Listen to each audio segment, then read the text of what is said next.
आज की वीडियो में हम लोग डिस्कस करेंगे जॉन कीट का एक फेमस ओड जिसका नाम है ओड टू मलंकली। ये लिखा गया है 1819 में और ये प्रभावित है बर्टन की अनाटोमी ऑफ मलंकली से। हम लोग शुरुआत करते हैं, लेकिन शुरुआत करने से पहले मैं आपको बता दूं 20 की पॉइंट्स होंगे एग्जाम की पॉइंट्स, और इसके तुरंत बाद 20 एमसीक्यूज होंगे।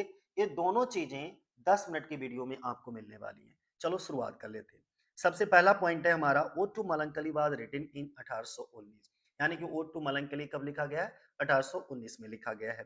दूसरा पॉइंट है हमारा the poem is influenced by the Anatomy of Melancholy. हमने बताया था ना कि ये जो ओड टू मलंकली है वो किससे प्रभावित है?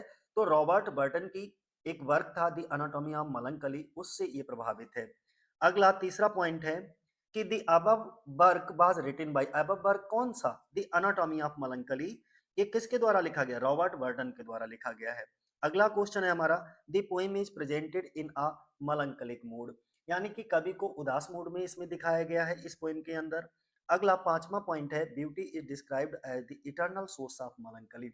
सुंदरता को उदासी का हमेशा रहने वाला सोर्स बताया गया है। अगला 6 नंबर का पॉइंट है ट्रू मलंकली डज नॉट लाई इन अगली थिंग्स ऑफ लाइफ, यानी कि सच्ची उदासी जिंदगी की बुरी चीजों में नहीं होती है। और सातवां पॉइंट है हमारा melancholy is not associated with death in this ode, यानी कि इस कविता में उदासी मौत से जुड़ी नहीं है। अगला 8वें नंबर का पॉइंट है it is connected with beauty and Joy. तो किससे जुड़ी है? ये सुंदरता और खुशी से जुड़ी है। ठीक है, इस कविता की उदासी फिर किससे जुड़ी है? सुंदरता और खुशी से। अगला 9 नंबर का पॉइंट है the famous line states she dwells with beauty beauty that must die. ये बहुत फेमस लाइनें हैं, वह सुंदरता के साथ रहती है, वह सुंदरता जिससे मरना ही है। मेरे कहने राइटर ये बताना चाहता है कि हम लोग दो तरीके की सुंदरता को जानते हैं, एक फिजिकल ब्यूटी और दूसरा इंटरनल ब्यूटी। तो ब्यूटी ऑफ माइंड जो होता है वो वास्तव में ब्यूटीफुल होता है, और जो फिजिकल ब्यूटी होती है वो समय के साथ क्या हो जाती है? नष्ट हो जाती है। तो हम लोग किस पर गुमान करते हैं? हम लोग किसको सजाते संवारते और बहुत केयर करते हैं? फिजिकल ब्यूटी को। जबकि हमें मेंटल ब्यूटी को सुधारना चाहिए, स्पिरिचुअल ब्यूटी को सुधारना चाहिए, है ना? वही हमारी जीवन जीवन जीने की कला बनती है। तो चलो इसी बात को उन्होंने कहा है, जिस चीज पर हमको समय नहीं देना है उस पर देते हैं, और जिस पर देना है उस पर नहीं। इसीलिए कहते हैं समय रहते किताबों में मन लगा लो। 10 नंबर का पॉइंट है हमारा the poem suggest that beauty is transient. कविता हमें बताती है कि सुंदरता कुछ समय के लिए होती है, यानी कि जो फिजिकल ब्यूटी होती है वो मोमेंटम होती है, कुछ क्षणों के लिए होती है। और जैसे जैसे समय बढ़ेगा वैसे वैसे ये शारीरिक सुंदरता जो है वो खत्म हो जाएगी। 11 नंबर का पॉइंट है हमारा joy is personified in the line joy whose hand is ever at his lips. बोला गया है कि खुशी को इस लाइन में पर्सोनिफाइड किया गया है, खुशी जिसका हाथ हमेशा उसके होठों पर रहता है। 12 नंबर का है एक फ्रेज दे रखी है bidding adieu suggest the temporary nature of Joy. जो बिडिंग अड्यू खुशी के कुछ समय के लिए होने का सुझाव देती है, यानी कि जो खुशी होती है वो मोमेंटम होती है, क्षणिक होती है। अगला next melancholy and beauty are shown as inseparably linked.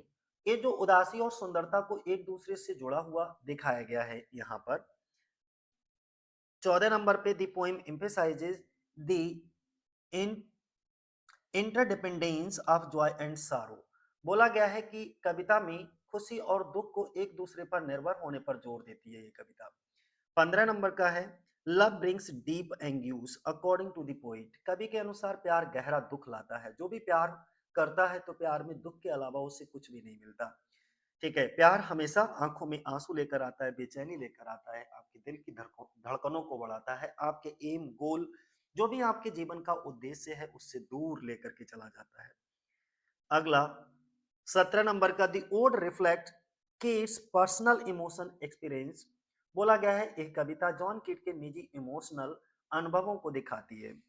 अगला 18 नंबर का पॉइंट है, बोला गया है the poem shows the intense joy contains seeds of sorrow. कविता दिखाती है कि गहरी खुशी में दुख के बीज होते हैं।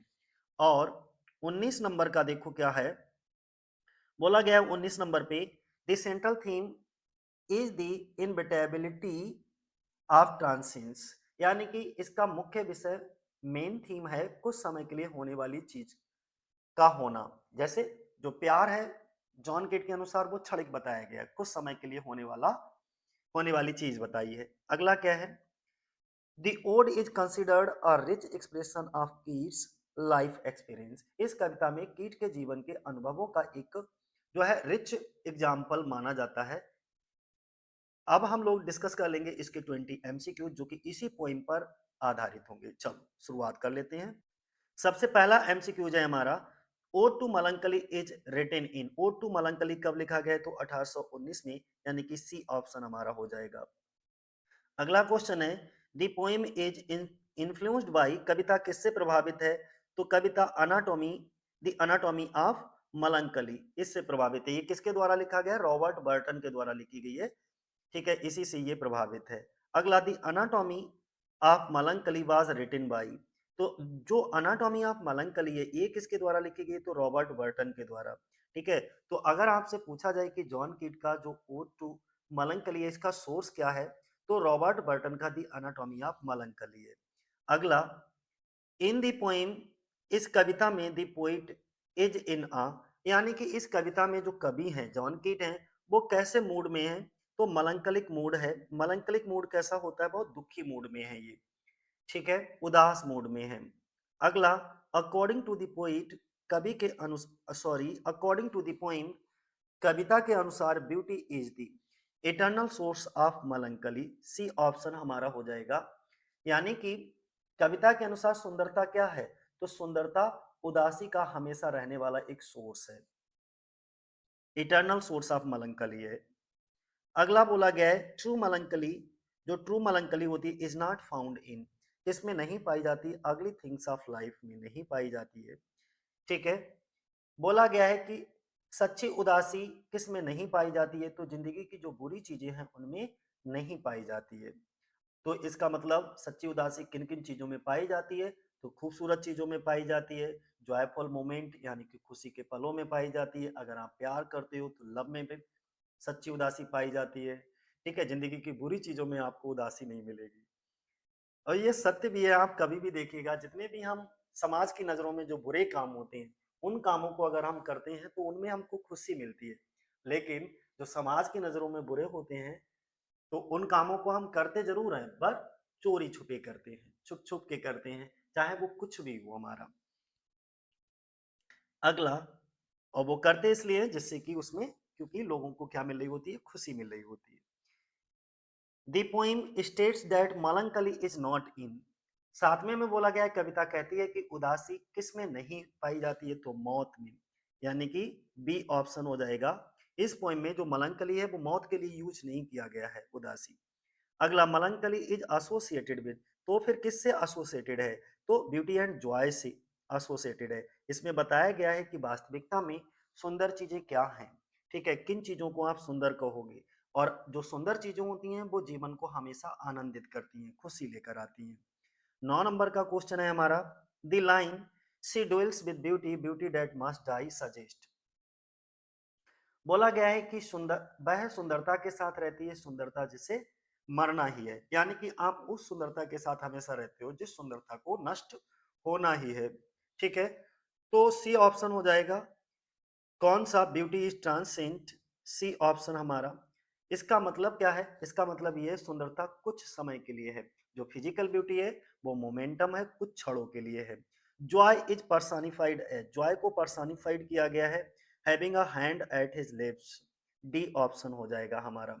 ठीक है, यहाँ पर बोला गया है खुशी को किस तरह दिखाया गया है? तो अपने होठों पर हार रखने जैसा। एक बिडिंग अड्यू शब्द है, ये किस चीज को सजेस्ट करता है? तो डिपार्चर को सजेस्ट करता है। सी ऑप्शन हो जाएगा हमारा। अच्छा, बिडिंग अड्यू का ही मतलब होता है अलविदा कहना, तो मतलब डिपार्चर जब कोई जा रहा होगा तब वो अलविदा ही कहेगा। अगला, the relation the relationship between beauty and melancholy is. बोला गया है कि सुंदरता और उदासी के बीच का रिश्ता है। क्या रिश्ता है? तो इनसेपरेबल है, यानी कि ब्यूटी एंड मेलंकली को अलग नहीं किया जा सकता, इनसेपरेबल है एकदम। जहां ब्यूटी है वहां मेलंकली भी है, जहां सुख है वहां दुख भी है। अगला, the poet's understanding of love brings, बोला गया है कि प्यार के बारे में कवि की समझ लाती है, क्या लेकर आती है, गहरी पीड़ा लेकर आती है, डीप एंग्यूश, बी ऑप्शन। अगला, दी पोएम रिफ्लेक्ट्स, ये जो पोएम है वो किस चीज को रिफ्लेक्ट करती है, कविता किस चीज को दिखाती है, तो पर्सनल इमोशनल एक्सपीरियंस को दिखाती है, सी ऑप्शन हो जाएगा, पर्सनल इमोशन एक्सपीरियंस। अगला, the central theme of the poem is, इस पोएम की सेंट्रल थीम क्या है, तो इस पोएम की सेंट्रल थीम है transient of beauty and Joy, सुंदरता और खुशी का नष्ट होना। अगला, दी टोन ऑफ द पोएम, इस पोएम की टोन कैसी है, आपको टोन बताना है तो मलंकलिक है, यानी कि सी ऑप्शन हो जाएगा, उदासी भरी। The poet suggest that intense Joy, कवि जो है ना यहाँ पर बताते हैं कि इंटेंस जॉय क्या है, बहुत ज्यादा खुशी क्या होती है, तो दुख के बीज है और कुछ नहीं। अगर आप बहुत ज्यादा खुशी लेना चाहते हो तो समझ लो कंटेन्स सीड ऑफ सारो, दुख के बीज बो रहे हो। ठीक है, आगे चल करके आपको दुख मिलने ही वाला है। अगला, दी ओड इज कंसिडर्ड, इस ओड को माना जाता है, क्या माना जाता है, किड्स के जीवन के अनुभवों पर एक रिच एक्सप्रेशन माना जाता है, तो हम कह सकते हैं सी ऑप्शन में, a rich expression of kids life experiences। Melancholy in the poem dwells with, 19 number पर पूछा गया है कि कविता में उदासी किसके साथ रहती है, तो सुंदरता और खुशी के साथ, ब्यूटी एंड जॉय, क्योंकि इन्हीं को, ब्यूटी एंड जॉय से मलंकली को अलग नहीं किया जा सकता। तो मलंकली किसके साथ रहती है इस कविता में, ब्यूटी एंड जॉय के साथ रहती है। और आज की वीडियो का आखिरी क्वेश्चन, बोला गया है कि the poem ultimately conveys that melancholy is, ये जो पोएम है ना, कविता आखिर में ये बताती है कि उदासी है क्या है, प्यार और सुंदरता के अनुभव से जुड़ा हुआ, क्या है, लिंक्ड, जुड़ा हुआ है with the experience of love and beauty.